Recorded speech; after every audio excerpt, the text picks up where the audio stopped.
itu di sini ada UI Akademik. Nah, di UI Akademik ini, jadinya UI Akademik ini kami sediakan sifatnya adalah seperti dashboard yang menyajikan progres studi teman-teman ketika kuliah di UI. Jadinya ini nanti progresnya hingga lulus. Jadi dari masuk sebagai mahasiswa aktif ya ini ya.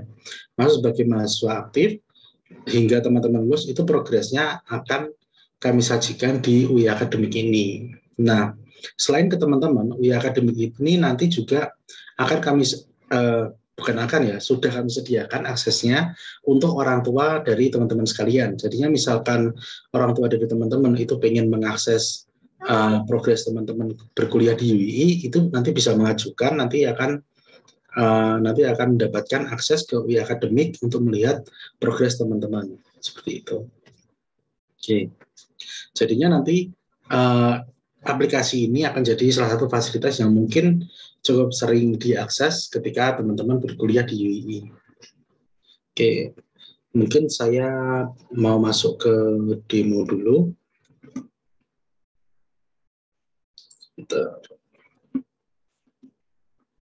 Oke, kita masuk ke demo. Oke.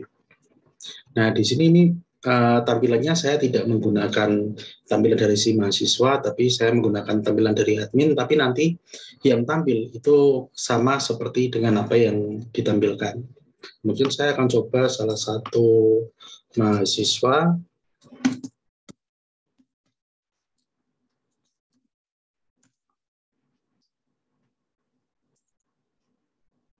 Oke, di sini statusnya, ini tidak.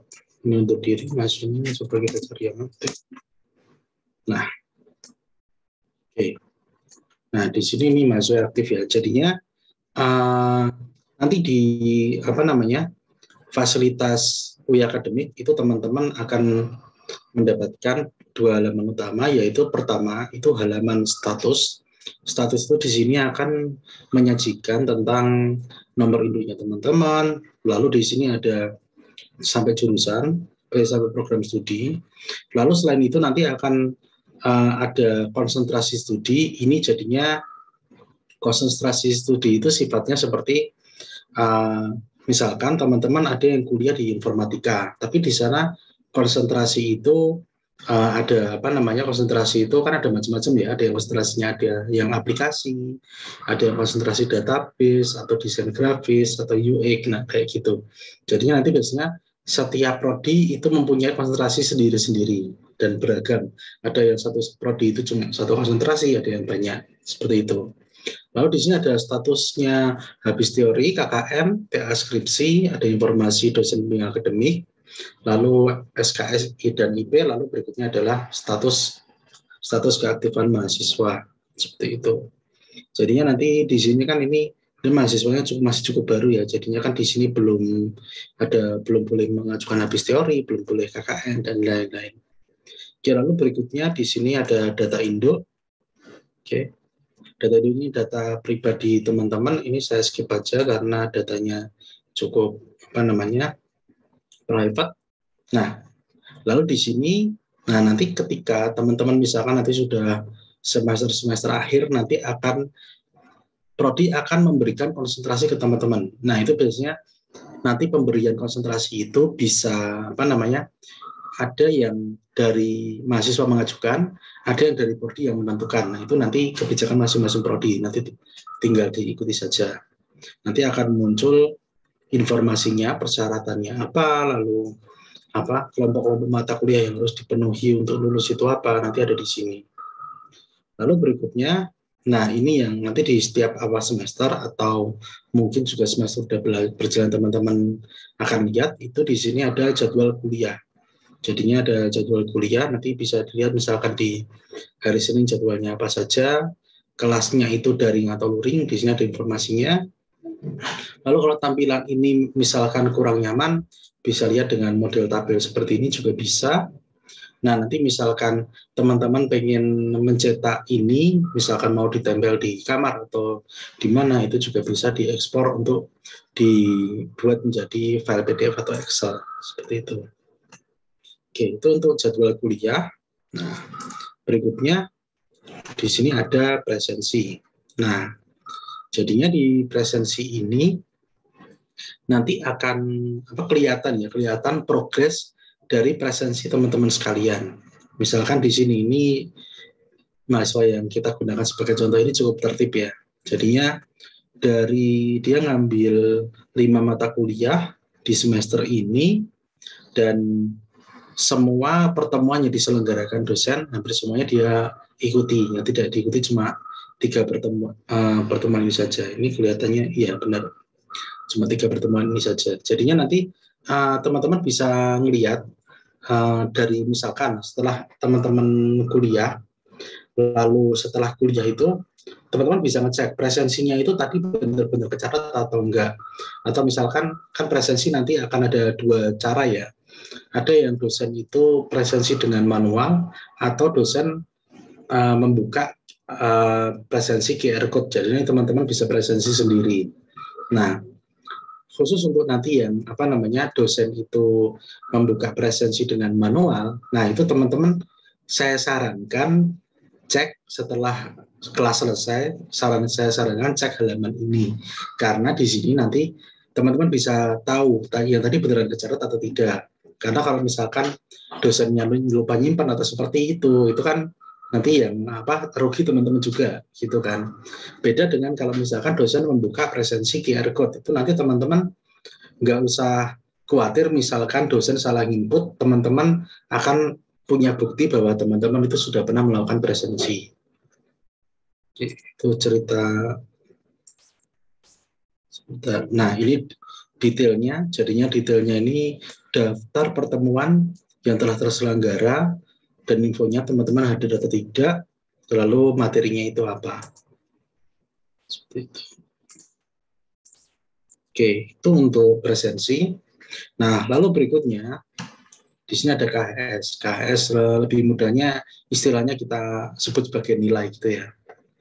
Jadinya di sini nilai itu nanti list ini akan muncul biasanya ketika perkuliahan sudah mulai, apa yang teman-teman ambil di semester ini akan muncul di halaman ini. Dan biasanya nilainya belum ada, seperti itu. Nanti biasanya nilai akan muncul kalau teman-teman sudah menjalani ujian dan dosen sudah menginputkan nilai. Nah, nanti setelah dosen menginputkan nilai, nanti teman-teman nanti akan bisa melihat nilai dari mata kuliah yang teman-teman ambil di semester tersebut. Nah, bedanya dengan kumulatif, ini kan tadi yang KHS semester ya, ini per semester. Oke, KHS kumulatif ini adalah daftar nilai untuk mata kuliah yang teman-teman sudah pernah ambil. Jadinya misalkan semester ini udah keluar nilainya, berarti nanti akan muncul di sini. Cuma kalau terus semester sebelumnya semuanya juga muncul. Nah, cuma misalkan di sini ada mata kuliah bahasa Arab dan Al-Quran, itu misalkan teman-teman itu sudah pernah mengambil lebih dari 1 kali, yang akan muncul di nilai ini adalah nilai yang terbaik. Jadi misalkan teman-teman ngambil 2 kali, nilainya ada yang B, ada yang A, nanti di kumulatif itu yang muncul akan selalu yang terbaik. Di sini juga teman-teman bisa melihat sejarahnya.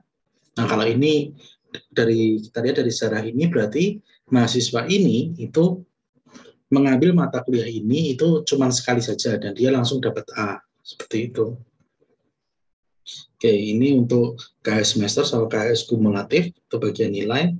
Lalu berikutnya adalah indeks prestasi. Nah di indeks prestasi ini menampilkan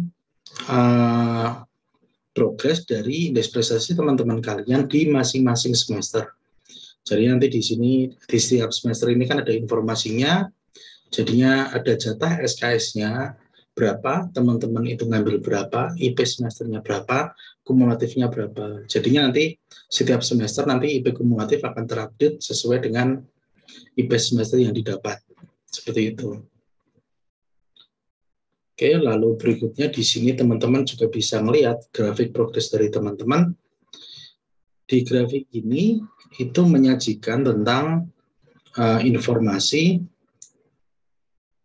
IP semester, dan IP kumulatif. Jadinya kelihatan semesternya berapa, kumulatifnya berapa, lalu semester berikutnya itu yang IP semesternya berapa, kumulatifnya berapa. Jadinya nanti kelihatan naik turunnya di sini. Seperti itu. Itu untuk indeks prestasi. Lalu berikutnya di sini ini adalah informasi SKS ambil.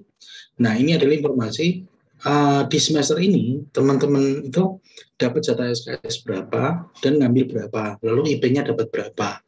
Seperti itu. Jadinya seperti ini di semester awal ini mahasiswa ini jatah SKS-nya full, cuma dia cuma ngambil 19 saja. Dia mendapatkan IP 3,64. Lalu di semester berikutnya dia juga mendapatkan jatah full juga 24 dan dia hanya mengambil 21. Lalu di semester berikutnya dia mulai konsisten mengambil mata kuliah full sesuai dengan jatah SKS-nya. Jadinya ini nanti teman-teman bisa monitor seperti itu. Lalu berikutnya yang ada 2 bagian terakhir ini tentang cuti. Jadinya sejarah cuti ini akan muncul ketika teman-teman sudah pernah mengajukan cuti. Kalau belum ya akan kosong seperti ini. Lalu nanti ada lagi informasi tentang perpustakaan, jadinya adalah riwayat. Nanti teman-teman kalau udah pernah minjem itu setiap peminjaman akan tercatat di sini. Jadinya teman-teman pernah minjem apa aja, kembaliinnya kapan. Lalu di sini juga ada informasi tentang denda. Jadinya misalkan teman-teman itu ada keterlambatan membayar, ada denda, itu nanti dendanya akan muncul daftarnya di sini. Jadi teman-teman bisa monitor lewat sini. Oke. Nah, oke. Untuk UI akademik itu seperti ini. Nah, kalau misalkan mau ada yang bertanya, silakan. Dari Mbak Dela ya. Iya. Saya ingin bertanya, jika salah memasukkan tahun lulus di data induk mahasiswa, apakah bisa diganti? Jadinya ini kelihatannya tahun lulus yang dimaksud adalah tahun lulus dari SMA ya, sebelum kuliah ya. Oke, jadinya ini untuk perubahan itu nanti kelihatannya teman-teman bisa datang ke bagian akademik di gedung rektorat di lantai 1 itu yang ada di belakang gedung bagian ruangan kaca-kaca itu, nanti di sana bisa minta untuk perubahan data tersebut. Atau mungkin kalau jawaban saya tidak tepat mungkin bisa diluruskan Mbak Vira. Untuk jawaban dari Mas Cepi itu sudah sesuai, jadi langsung ke akademik aja. Nanti bisa WA ke nomor WhatsApp-nya akademik juga. Nanti tinggal bilangin aja salahnya di mana, nanti biasanya langsung diproses. Sama jangan lupa mencantumkan foto KTM-nya. Oke, langsung saja. Ada pertanyaan lagi, saya mau bertanya, akun NIU saya lupa apa bisa diganti. Kalau ini saya bantu jawab ya Mas Cepi yang ini. Ya, saya izin ganti koneksi dulu ya. Oh iya. Sebenarnya untuk NIU itu nggak bisa diubah, tapi kita bisa mencarikan data NIU-nya. Nanti tinggal WA ke IT support, melampirkan foto KTM, nanti kita cari data NIU-nya, sama kita reset password aja. Untuk pertanyaan selanjutnya, jika salah menuliskan nama orang tua di data orang tua gimana? Untuk data-data yang ada di sistem UII itu langsung ke bagian akademik pusat atau Direktorat Layanan Akademik yang ada di gedung rektorat lantai 1, atau nanti bisa dibuka aja di websitenya academic.ui.ac.id. Oke. Mungkin pertanyaan berikutnya ya. Coba. Yang ini Mas. Ya. Izin bertanya Pak, yang di UI akademik di status di bagian dosen pembimbing akademik itu apakah sama dengan dosen yang akan menguji skripsi kita nanti? Ya. Oke. Jadinya berbeda Mbak. Jadinya di dosen pembimbing akademik itu tuh nanti yang akan membimbing teman-teman mahasiswa sekalian ketika misalkan menentukan mau mengambil mata kuliah apa, atau misalkan nanti untuk penentuan SKP, atau juga bisa nanti untuk ketika mahasiswa mau kuliah di luar UI. Jadinya kan ada program MPKM tuh. Nah, itu kan nanti untuk mahasiswa ketika ada program kuliah di luar UI itu kan nanti akan dibimbing juga oleh dosen bimbing akademik. Nah, lalu nanti ketika skripsi itu nanti ada dosen pembimbingnya sendiri. Jadi nanti teman-teman akan dibimbing dosen. Biasanya itu setiap prodi itu beda-beda ya. Ada yang dosennya itu teman-teman bisa memilih, ada juga yang memang dosennya itu sudah di-assign dari prodi. Jadinya nanti tergantung kebijakan prodi seperti apa. Nah, lalu ada juga dosen pembimbing skripsi. Penguji. Jadinya di skripsi itu ada dosen pengujinya. Jadinya ini berbeda lagi. Jadi dosen pembimbing skripsi ini kelihatannya nanti yang akan mendampingi teman-teman ketika ujian skripsi. Nah, ketika ujian skripsi, ya nanti yang uji adalah dosen penguji, bukan pembimbing. Kayaknya pembimbing nanti akan mendampingi teman-teman. Seperti itu. Untuk pertanyaan selanjutnya, bolehkah kita mengganti nomor telepon di UI Gateway? Bagaimana cara mengubah nomor telepon di UI Gateway? Ini saya bantu jawab ya Mas Cepi. Ya. Kalau di UI Gateway khusus untuk nomor telepon, itu bisa langsung ke email IT support atau WA ke IT support nanti sama melampirkan foto KTM, KTP, sama nomor WA yang aktif.